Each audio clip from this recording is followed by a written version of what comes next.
अस्सलाम वालेकुम। क्या हाल है बच्चों, उम्मीद है सब खैरियत से होंगे।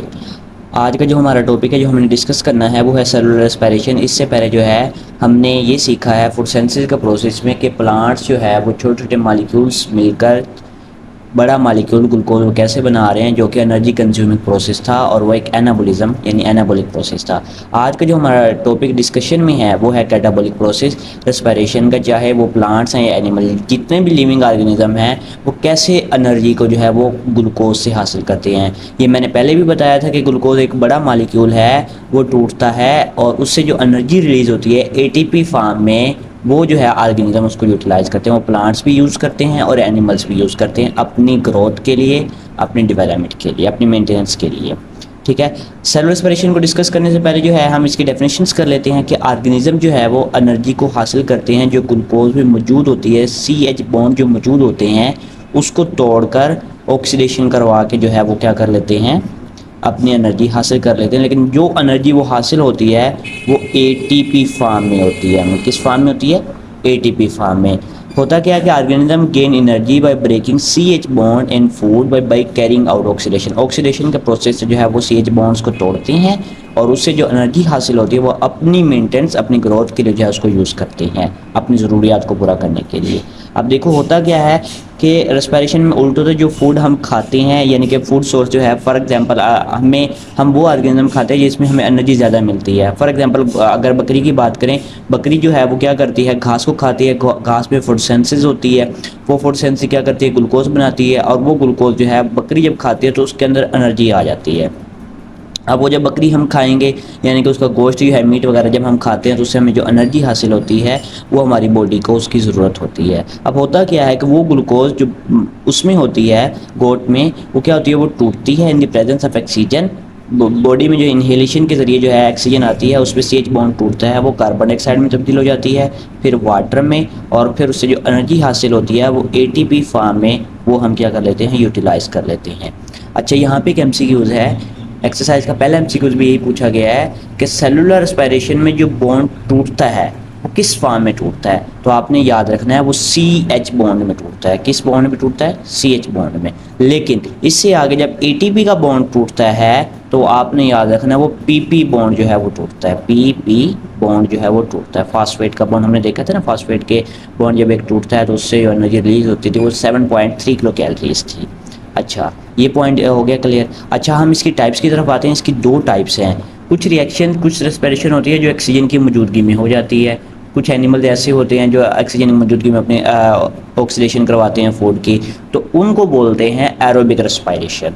यानी कि इसमें होता ये है कि जब ऑक्सीजन की मौजूदगी होती है तो कंप्लीट ऑक्सीडेशन होती है, कंप्लीट ब्रेक डाउन हो जाती है फूड की, और लार्ज अमाउंट ऑफ ATP जो है, एनर्जी जो है रिलीज होती है, और ये होता है occur in the presence of oxygen. यहाँ तक पॉइंट क्लियर है।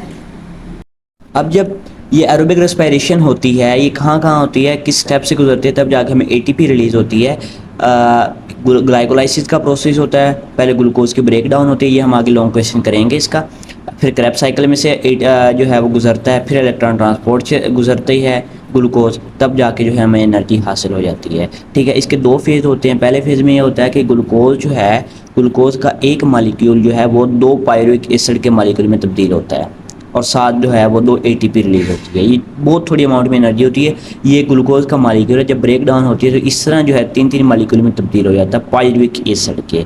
ठीक है। अब ये पायरुविक एसिड जो है ये क्या होता है, दोबारा रिएक्शन करवाता है और ये कंप्लीट ऑक्सीडेशन हो जाती है इसकी, और एनर्जी क्या हो जाती है, रिलीज़ हो जाती है। ठीक है, ये समझ लगी। और ये जो है इन दी प्रेजेंस ऑफ ऑक्सीजन जो है, ये रिएक्शन जो है ये साइटोप्लाज्म में भी होता है और माइटोकॉन्ड्रिया में भी होता है। क्लियर है ये पॉइंट। इसकी दूसरी टाइप जो है इसकी अपोजिट है। वो ऑर्गेनिज्म जिसमें जो है ऑक्सीजन की गैर मौजूदगी में रेस्पिरेशन हो, उस रेस्पिरेशन को क्या बोलते हैं, एनारोबिक रेस्पिरेशन। इसमें सिर्फ क्या होती है, ग्लाइकोलाइसिस होती है और इनकम्प्लीट ऑक्सीडेशन होती है फूड की, और साइटोप्लाज्म में ये रिएक्शन होता है। ठीक है। इनकम्प्लीट ऑक्सीडेशन जहाँ पे फूड की हो जाए वो फर्मेंटेशन का प्रोसेस कहलाता है, यानी कि incomplete oxidation of food is called fermentation. ठीक है। इसका पहला स्टेप जो है, इसके भी 2 स्टेप होते हैं। पहला स्टेप जो है वो एरोबिक रेस्पिरेशन की तरह ही होता है, बिल्कुल ऐसे ही मैं यहाँ से बता देता हूँ, ये इसकी तरह कि ये 2 पायरुविक एसिड के मॉलिक्यूल में टूट जाता है और साथ 2 ATP को रिलीज़ कर देता है। ठीक है। अब दूसरे स्टेप में क्या होता है कि इनकम्प्लीट ऑक्सीडेशन होती है पायरुविक एसिड की। पायरुविक एसिड जो है वो मज़ीद 2 फेजेज़ में जाता है, ठीक है। या तो वो अल्कोहल में तब्दील हो जाता है जो मुख्तलिफ पर्पज़ के लिए इस्तेमाल होता है, या फिर वो लैक्टिक एसिड में तब्दील हो जाता है। हम इसको वन बाय वन जो है इसको डिस्कस करते हैं। पहले जो है वो अल्कोहलिक फर्मेंटेशन है। इसमें होता ये है कि 2 पायरुविक एसिड के मालिक्यूल जो हैं वो टूटते हैं, किसी में तब्दील हो जाते हैं, अल्कोहल में C2H5OH, और साथ कार्बन डाइऑक्साइड जो है वो रिलीज़ हो जाती है। अब होता ये है, ये कहाँ कहाँ पे होता है, बैक्टीरिया में होता है और यीस्ट में होता है। अब होता क्या है कि बैक्टीरिया जो है, जो हम आटा गूंदते हैं उसमें बैक्टीरिया को इंसर्ट किया जाता है। इंसर्ट किया जाने के बाद ये क्या करता है, अल्कोहल रिलीज़ करता है, अल्कोहल के साथ कार्बन डाइऑक्साइड को रिलीज़ करता है। जब कार्बन डाइऑक्साइड को ये रिलीज़ करेगा तो क्या करेगा, जो ब्रेड होती है वो आटे से जो बनती है वो क्या हो जाती है, ब्रेड की कार्बन डाइऑक्साइड के बनने से बबल्स बनती है। बबल्स के बनने से जो है वो ब्रेड क्या हो जाती है, स्वेल हो जाती है, फूल जाती है, जिसकी वजह से हमें बंस वगैरह, ब्रेड वगैरह जो हमें मार्केट में मिलती है वो इस रिएक्शन से मिलती है। और यीस्ट को जो है वो शराब वगैरह बनाने में इसका हम इंपॉर्टेंस में पढ़ेंगे। यीस्ट जो है बेकिंग इंडस्ट्री में और ब्रेविंग इंडस्ट्री में जो है इसका बहुत बड़ा यूज़ है, ठीक है। यहाँ तक पॉइंट क्लियर है। अब इसकी दूसरी टाइप है फर्मेंटेशन की, lactic acid fermentation. Lactic acid fermentation क्या होता है, ये कुछ बैक्टीरिया में हो रहा होता है, कुछ फंगस स्पीशी होती है एस्पेरिजिलस उसमें, और मसल सेल्स में। एनिमल्स के जो मसल सेल्स हैं उसमें भी जो है एनारोबिक रेस्पिरेशन हो रही है। हमें इसको इंपॉर्टेंस में मैं बताता हूँ इसको।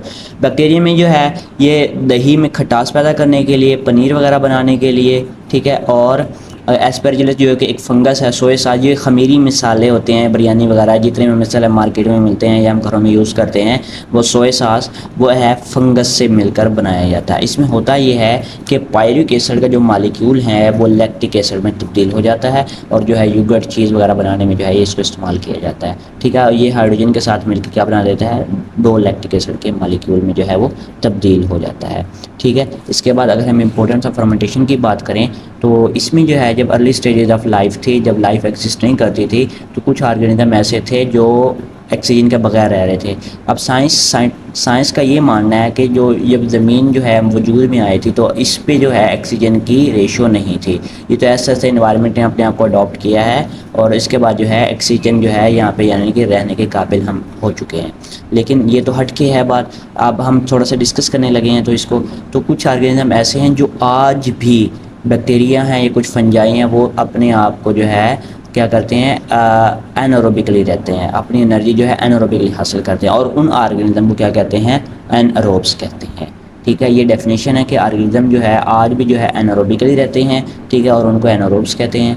अब जब ह्यूमन स्केलेटल मसल के मैंने ऊपर बताया था कि लैक्टिक एसिड क्या होता है, तो जब हम हार्ड एक्सरसाइज करते हैं, जब हम भाग के आते हैं 2 किलोमीटर 3 किलोमीटर फास्ट स्पीड से भागते हैं, तो उसके बाद हमें होता है कि जब हम बैठते हैं तो हमारी सांस फूल जाती है। हम क्या करते हैं, माउथ ओपन कर करके जो है वो सांस ले रहे होते हैं ताकि हमारी ऑक्सीजन जो है ज़्यादा से ज़्यादा अंदर जाए और हमें सुकून हो। वो ये होता है कि फटीग का मसला, थकावट ज़्यादा हो जाती है, और हम भाग भाग के जो है हमारे मसल सेल जो है वो थक चुके होते हैं और ऑक्सीजन चाहिए होती है। अब वो ऑक्सीजन पूरी नहीं हो रही होती जो इन्वायरमेंट में मौजूद होती है। तो होता क्या है कि इन एनारोबिक रेस्पिरेशन होती है, उसमें होता ये है कि जो मसल सेल में पायरुविक एसिड मौजूद होता है वो लैक्टिक एसिड में तब्दील हो जाता है, और इससे जो है हमारे मसल सेल को एनारोबिकली जो है वो ऑक्सीजन मिल जाती है। इसलिए बोला जाता है कि लैक्टिक एसिड फर्मेंटेशन जो है वो एनिमल सेल्स में भी होती है। इसके अलावा फर्मेंटेशन का जो है वो इंडस्ट्री में बहुत बड़ा रोल है। इसके बगैर ये कह सकते हैं कि इंडस्ट्री जो है वो बेकार है फर्मेंटेशन के बगैर। इनकम्प्लीट ऑक्सीडेशन जो फूड के बगैर जो है, जितने भी मार्केट में देख लें, ब्रेड्स देख लें, बन्स देख लें, जितने भी ये बेकरी की आइटम्स हैं, ये सारी की सारी जो है फर्मेंटेशन के नतीजे में बनती हैं। अब बैक्टीरिया जो है वो चीज़ बनाने में, योगर्ट बनाने में जो है वो इस्तेमाल होता है, ठीक है, वो मैंने पहले एक्सप्लेन कर दिया है। अब यीस्ट जो है ये शराब साजी का मतलब ये है कि मेडिसिन वगैरह में उसका यूज़ किया जाता है। आगे वो और पर्पज़ के लिए भी, अगर पॉजिटिव पर्पज़ के लिए इस्तेमाल किया जाए उसमें होता है। बेकिंग इंडस्ट्री में इस्तेमाल किया जाता है। उसके बाद एक फंगस है जो मैंने बताया एस्पेरजिलस, उसको जो है वो सोया सॉस बनाने के लिए इस्तेमाल किया जाता है। आज का ये था हमारा टॉपिक जिसमें हमने कवर किया है सेलुलर रेस्पिरेशन की डेफिनेशन, और फिर उसके बाद जो है एनारोबिक एरोबिक रेस्पिरेशन, उसके फिर पॉइंट्स एनारोबिक के वो मैंने कम्प्लीटली और अच्छे तरीके से आपको एक्सप्लेन कर दिए हैं। अगर इसमें से क्वेश्चन की बात की जाए तो हर लाइन जो है इसके शॉर्ट क्वेश्चन है। फॉर एग्जांपल वो पूछ सकता है कि डिफाइन एरोबिक रेस्पिरेशन, फिर इसके एमसीक्यूज़ के सेलुलर रेस्पिरेशन में जो है कौन सा बॉन्ड टूटता है, तो आपने बताना है CH बॉन्ड टूटता है। फिर उसके बाद differentiate between alcoholic fermentation, lactic acid fermentation, define anaerobes, define anaerobes, उसके बाद जो है ये एमसीक्यूज बन सकते हैं। ठीक है, पॉइंट क्लियर है। आज का ये था हमारा टॉपिक। अब के लिए इजाज़त, फिर मिलते हैं। अल्लाह हाफिज़।